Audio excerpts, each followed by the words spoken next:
Assalamualaikum warahmatullahi wabarakatuh.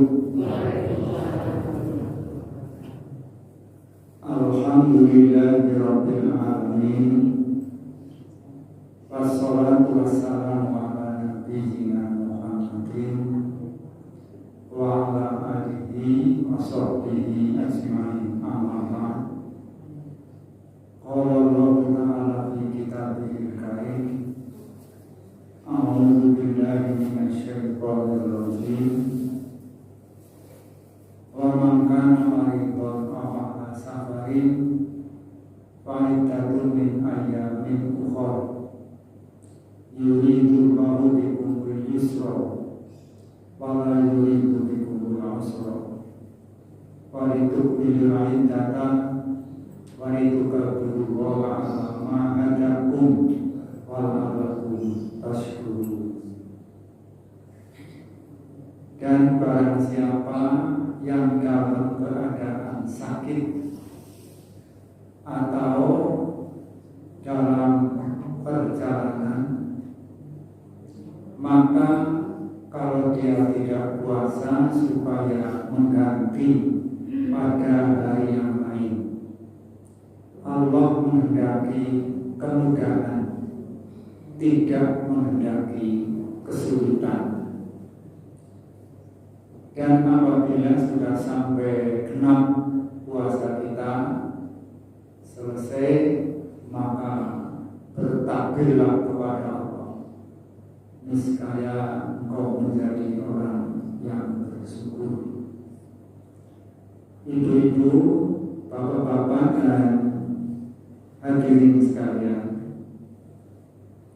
apabila orang dalam keadaan sakit, maka boleh tidak berpuasa. Tapi sakitnya itu sakit yang bagaimana yang boleh tidak berpuasa? Sebab ada sakit yang mestinya puasa saja, tapi ada sakit yang seharusnya kita tidak berpuasa. Nah, ini tergantung macam sakitnya, berat apa tidak. Intinya sakit yang boleh meninggalkan puasa itu adalah sakit yang berat, atau sakit yang apabila terus berpuasa akan menjadi semakin parah. Maka dalam keadaan seperti itu supaya tidak puasa. Dan ini untuk tiap-tiap orang beda-beda ya. Ada satu sakit yang oleh seseorang itu rasanya biasa saja, tapi oleh orang lain mungkin dianggap berat. Sama-sama sakit flu. Nah ini, mungkin ada orang yang sakit flu ya puasa baik, tapi ada yang memang tidak mampu, tidak kuat kalau puasa terus. Nah, oleh karena itu ukurannya itu tergantung orang itu. Kalau memang kuat ya silakan, tapi kalau tidak supaya tidak puasa. Ada lagi misalnya sakit sakit lambung ya. Itu ada yang tidak kuat puasa karena tiap 2 jam supaya tapi justru ada yang dengan puasa itu sakit mahnya menjadi sehat. Nah, maka antara si A dan si B ini beda. Silakan si A itu tidak puasa, si B puasa terus. Malah ada yang justru puasa itu merupakan obat dari suatu penyakit. Nah, ini banyak juga orang yang dengan berpuasa itu malah jadi sehat.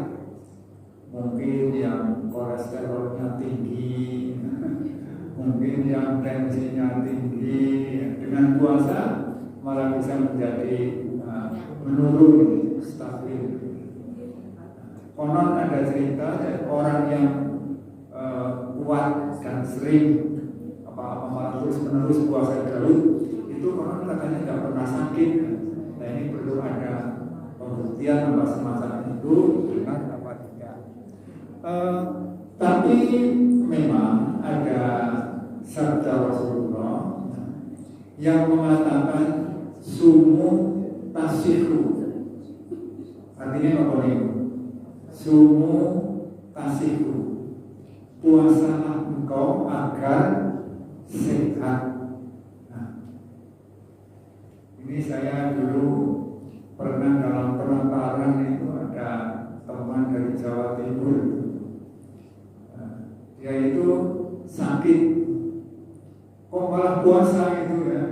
Dia sakit malah puasa. Biasanya kalau kita kan kalau sakit malah tidak puasa. Dia itu sakit tapi malah puasa tadinya enggak. Nah, temannya kan bertanya, loh kenapa kamu kok malah puasa? Loh kan ada dalilnya, sumu tasiku, puasa engkau agar sehat. Nah, ini memang suatu ketika bisa seperti itu. Puasa itu menjadikan seseorang menjadi sehat. Nah, baiklah Ibu Bapak sekalian, itu pertama yaitu siapa yang boleh puasa, siapa yang boleh meninggalkan puasa dikarenakan sakit. Dan ini tidak penting ya. Tapi yang penting ya bahwa kalau meninggalkan puasa itu supaya mengganti di hari yang lain. Nah, kemudian yang kedua, ini saya akan menyampaikan banyak masalah ya, terima kasih. Mungkin lebih stabil ini. Nah, yang kedua, sering ada yang bertanya, suntik itu membatalkan puasa apa tidak? Ini juga jawabannya tergantung kepada macam suntiknya. Itu suntik apa? Nah, kalau ada suntik untuk pengobatan,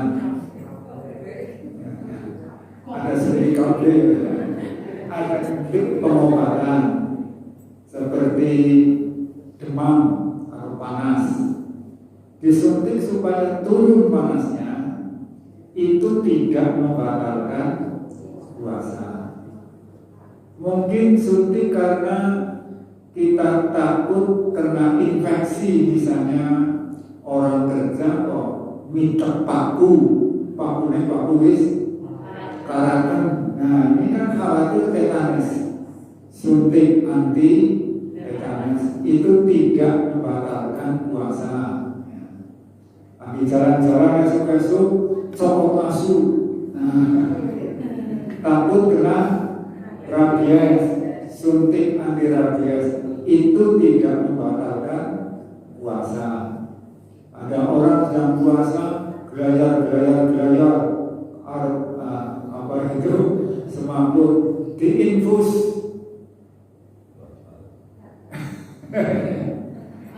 Nah, ini para ulama mengatakan suntik infus itu membatalkan puasa karena seperti memasukkan makanan ke dalam tubuh. Nah, itu jadi seperti itu.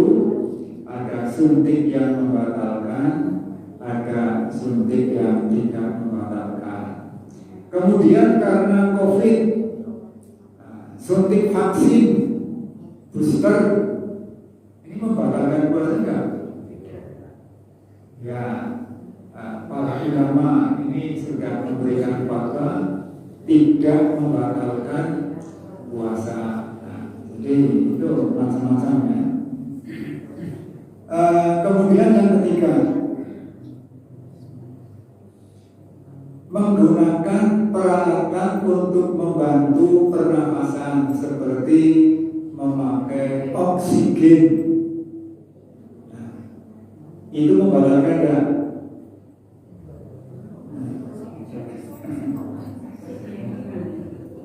Para ulama mengatakan bahwa memakai oksigen itu kan seperti orang bernafas saja itu kan, hanya dibantu untuk memasukkan oksigennya itu tidak membatalkan puasa. Kemudian ada orang yang sakit asma, mangap disemprot, itu membatalkan puasa enggak? Ini ada dua macam ya. Pendapat yang pertama itu bahwa dari lembaga hukum di Saudi Arabia ini mengatakan atau memfatwakan tidak batal karena itu diperkirakan tidak akan sampai masuk ke perut, hanya sebatas di situ saja ya, sehingga tidak membatalkan. Namun kelompok ulama yang lain ya, itu mengatakan bahwa itu batal karena kemungkinan besar itu akan sampai ke perut, nanti akan merembes ke sana. Nah, ini lantas bagaimana? Ya seperti itu, kita ikut yang batal apa yang tidak. Itu nyatanya ada dua pendapat semacam itu. Nah, itu yang beberapa tadi. Yang keempat, ya. Sekarang yang kelima. Ini saya sampaikan masalah-masalah yang kelima. Bagaimana hukumnya kalau orang sedang berpuasa tapi melakukan cuci darah? Sekarang ini kan banyak sekali orang yang pada cuci darah.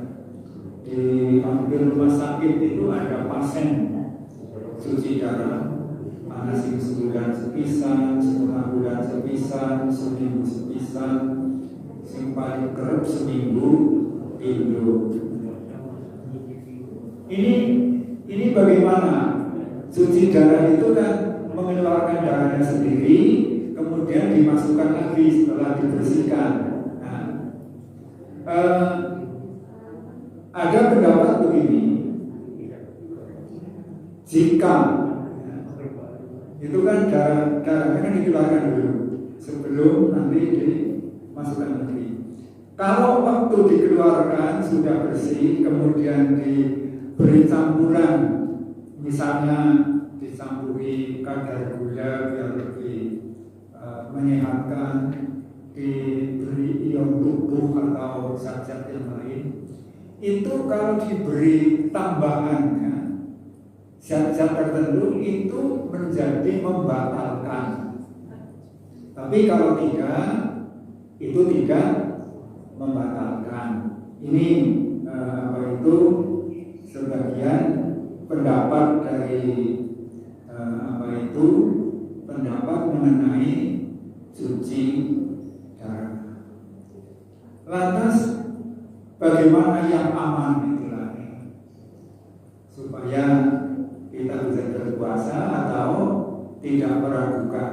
Nah, kalau memang kita minta yang tidak membatalkan puasa, ya cuci darahnya malam hari, tidak siang. Wah, malam hari nggak ada yang ngurusi.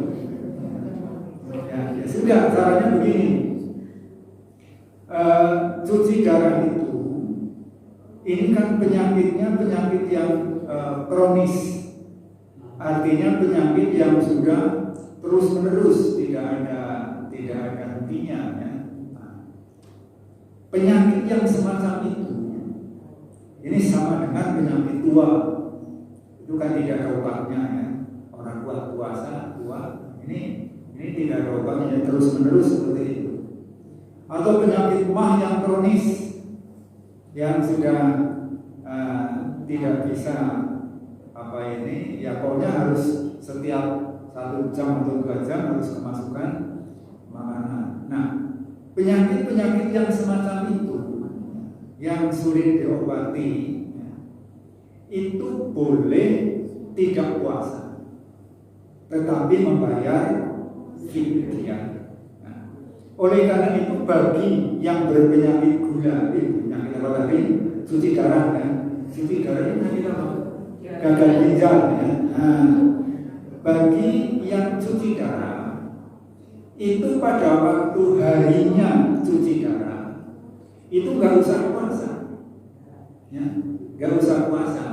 Nanti membayar fidyah untuk hari itu. Nah, misalnya hari esoknya kan sudah tukar sehat, puasa kuat, silakan puasa. Nah, jadi pada waktu dia melakukan cuci darah, silakan tidak puasa, nanti membayar fidyah. Pada waktu sudah sehat, silakan dia itu berpuasa. Itu caranya mengatasi semacam itu.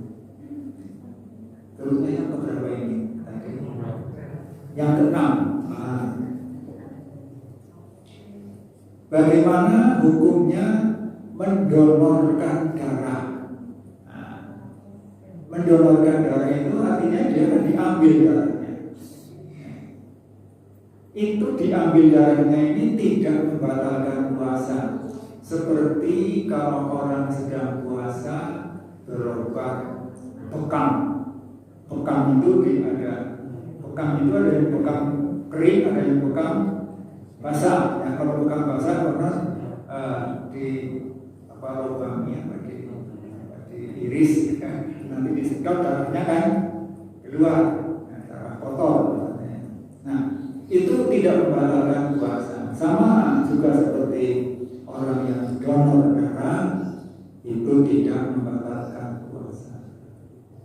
Tetapi yang didonori bagaimana? Batal atau enggak? Nah, ini yang menjadi pertanyaan. Kalau orang yang donor tidak batal, tapi yang menerima transfusi atau menerima donor itu, ini ada dua pendapat begini. Pendapat yang pertama ini termasuk ulama-ulama di Arab Saudi mengatakan puasanya batal karena memasukkan sesuatu ke dalam tubuh.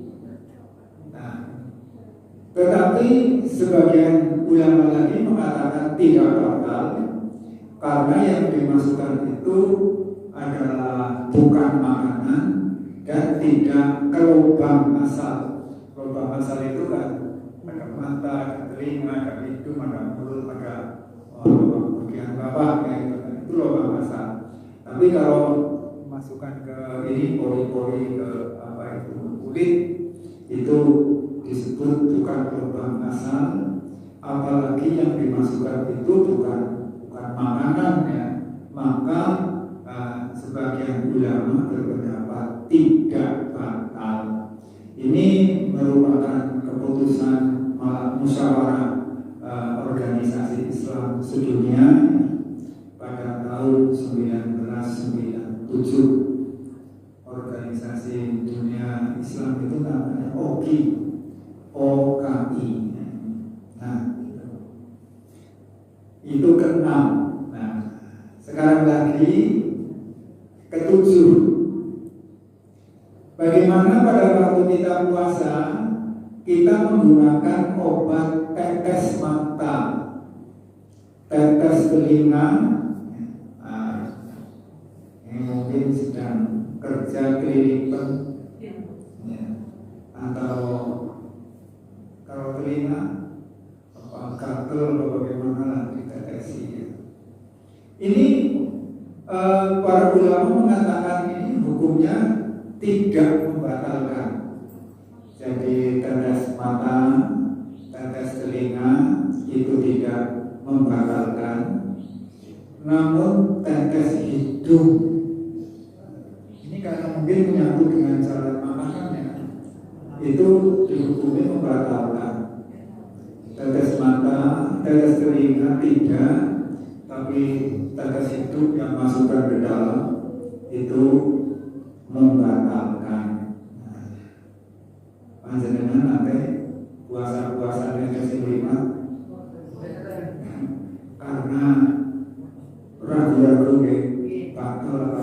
tapi ini fatwa para ulama tegas mata tidak membatalkan puasa.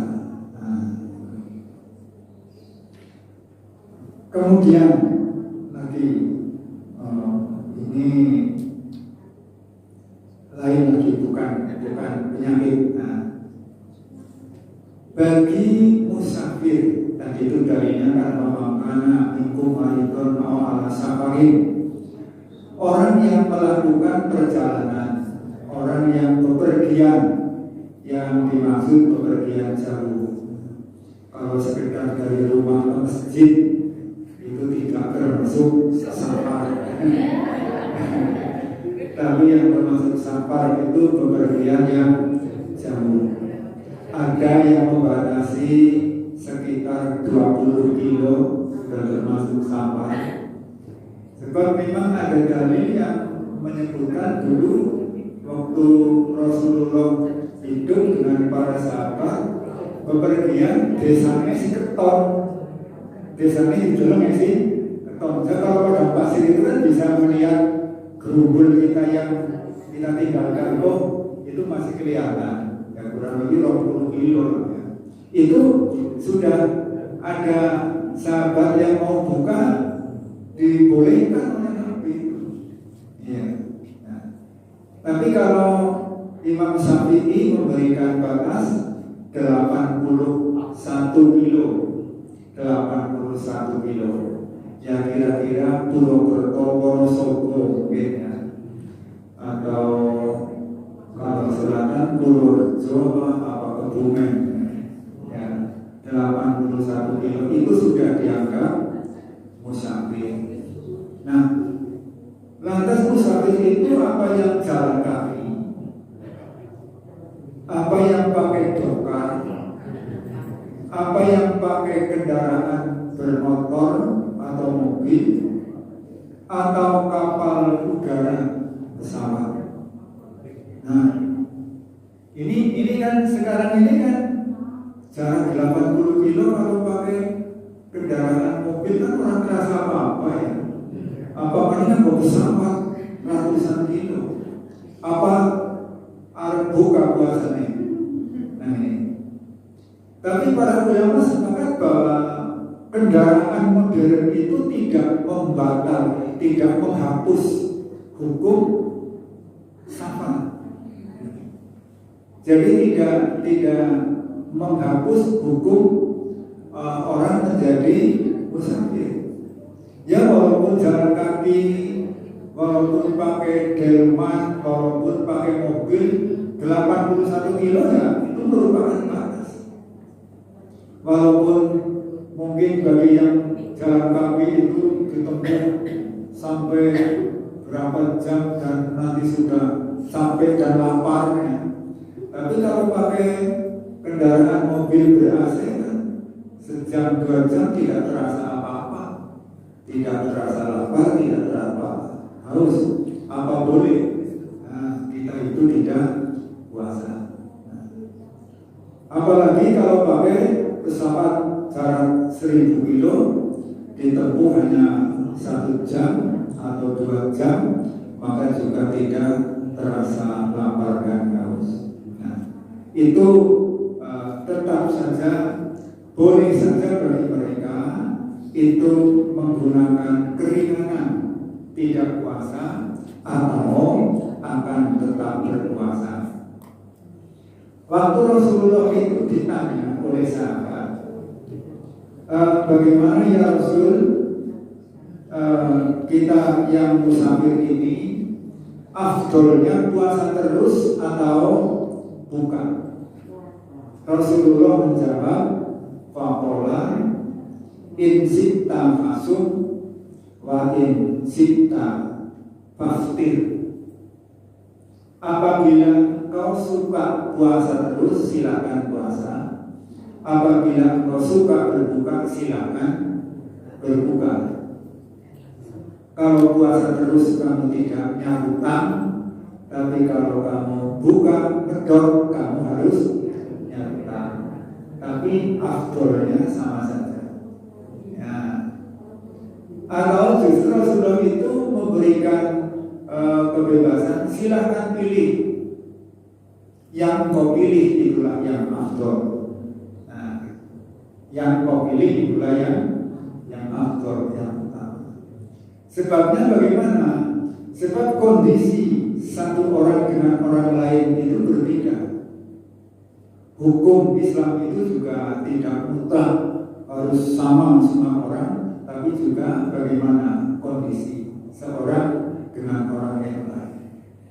Ada orang yang walaupun dia pergi jauh sampai ke Jakarta, sampai ke Surabaya, naik kendaraan 10 atau bis, nggak apa-apa, saya akan puasa terus daripada saya bertahan, bukan nanti nyarutannya lebih abot. Nah, kalau dia seperti itu kondisinya, yang afdol bagi dia adalah medok berbuka. Kalau kondisinya seperti itu. Tapi kalau ada yang aku tukang tensotan, tukang ngelakang, apa maning tekan Jakarta, orang Purwokerto maning Cilacap wis kencok. Nah, ini kalau memang kondisinya seperti itu dan dia nyarutan orang apa-apa, yang penting dia bagi puasa kuat. Bagi dia karena kondisinya semacam itu, yang afdol adalah tadi kelirunya gimana? Oh iya, gue tegasnya itu mau menang gue. Jadi kalau dia itu kuat puasa terus daripada nyata. Tapi kalau dia merasa berat, silakan buka, itu lebih baik daripada puasa terus. Nah, ini maknanya ini apa afdolnya itu seperti itu. Nah, ini panjenengan, saya kira kalau memang masih kuat, pilih puasa terus timbangnya hutang. Tapi yang dikata buka boten apa. Ini seperti nanti hutang. Ini.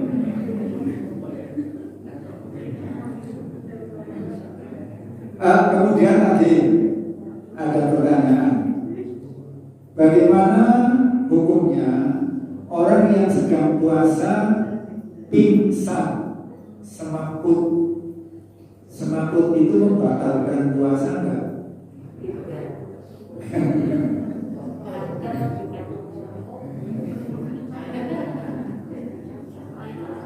Semaput sadar terus makan. Begini, ini para ulama memberikan kriteria begini. Kalau semaputnya sehari penuh, bar sahur, subuhan, bali semaput, nganti maghrib, isan sampai sadar. Itu sehari itu dianggap tidak puasa, ya, dianggap tidak puasa. Jadi kalau ada orang puasa bersahur subuh terus turu sedina akhir mendatangi orang lambo puasa.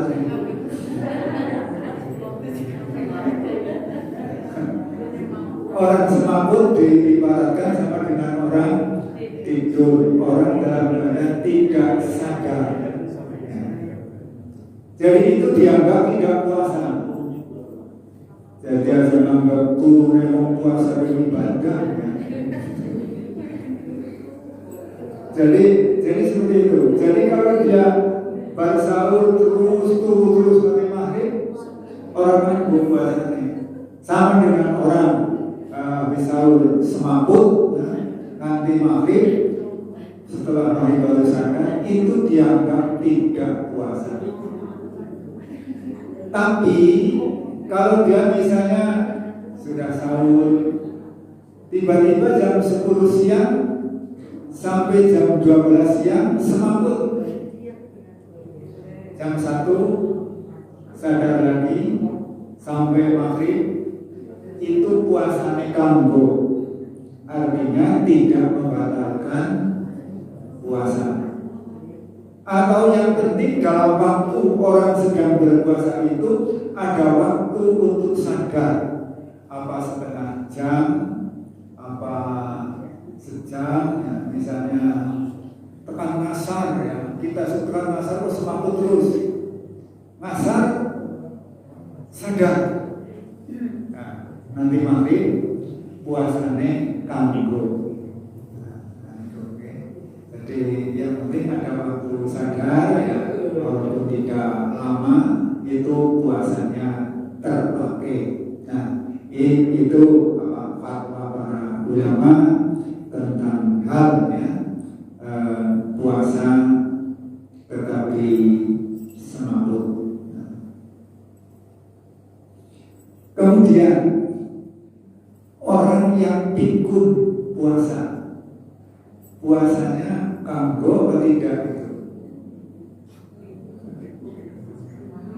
Orang pikun kan wis madang, orang pikun ini dianggap orang yang sama orang yang pingsan, orang yang tidak berakal, ya. Maka orang pikun itu tidak berkewajiban berpuasa. Jadi saat puasa yang mana orang yang mana sekolah susah dipikir teman, ya. Jadi misalnya ada keluarga yang pikun, ya silakan dia mau puasa atau tidak. Tapi yang penting, ya, bagi yang keluarga yang sehat itu karena dia itu pikun, dia tidak ada kewajiban puasa. Tetapi kalau memang mampu atau yang menanggung itu mampu, itu supaya difidyai selama ya pikun ya sampai sebulan penuh, ya. Jadi supaya dibayarkan fidyahnya. Seperti juga orang yang sakit tidak bisa berpuasa, maka supaya dibayarkan fidyahnya. Ini kaitannya dengan orang yang pikun.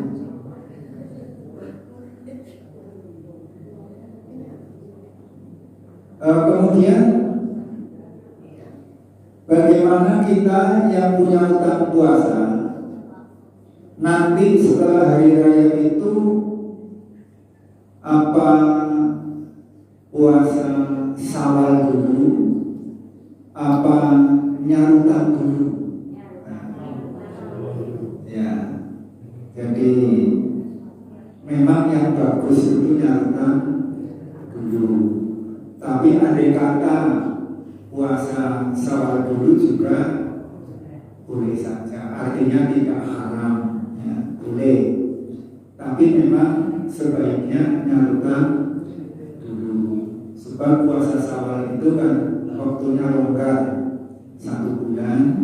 Jadi kalau misalnya punya utang 7 hari, silakan nyarutang dulu 7 hari. Nanti puasa Syawalnya minggu kedua atau ketiga atau keempat, tapi tidak boleh minggu kelima. Jadi bolehnya minggu kedua, ketiga, empat, minggu kelima tidak boleh, sebab sudah bukan sawalan tapi durkoidahan. Bapak-bapak, ibu-ibu, saya kira itu dulu persoalan-persoalan yang mungkin perlu saya sampaikan yang berkenaan dengan puasa. Sebelum saya tutup, apa ada yang mau tanya? Ya, monggo. Satu hal yang mungkin penting terutama untuk ibu-ibu. Nah, sekarang bulan puasa, kalau masak nyicipi itu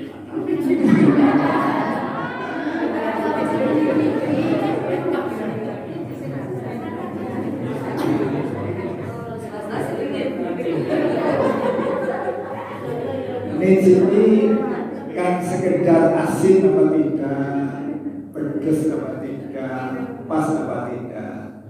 Kalau itu di ujung lidah kemudian kita jangan kita lihat ya, kita lepaskan ya. Itu para ulama mengatakan tidak membatalkan kalau sekedar seperti itu. Tapi kalau ini seirus yang batal.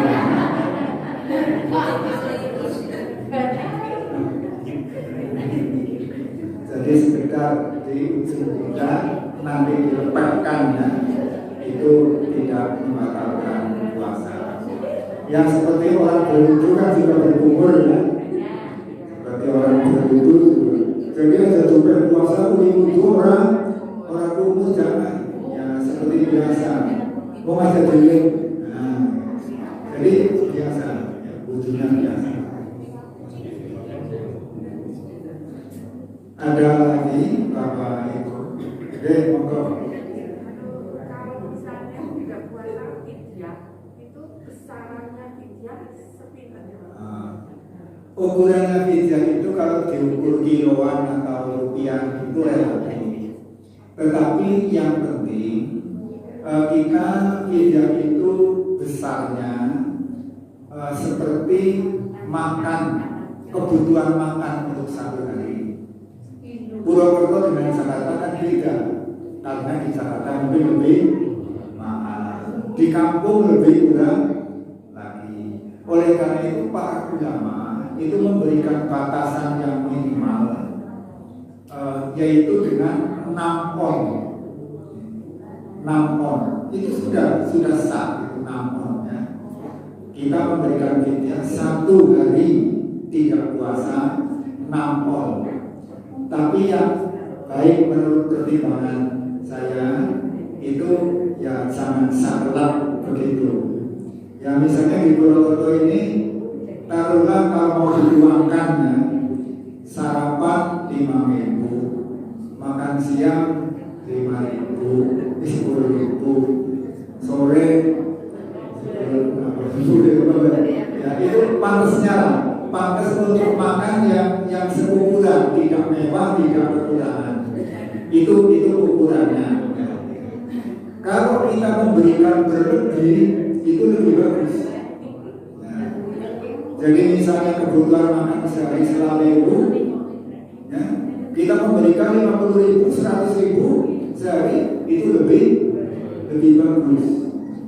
Tapi tadi para ulama memberikan kalau dengan bahan makanan pokok atau beras 6 on itu cukup.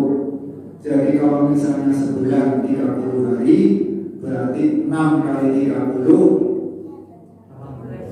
12 ya. 30 ping 6 18 kilogram itu minimal. Nah 18 kilogram aku tambahin 500 kilo yakin.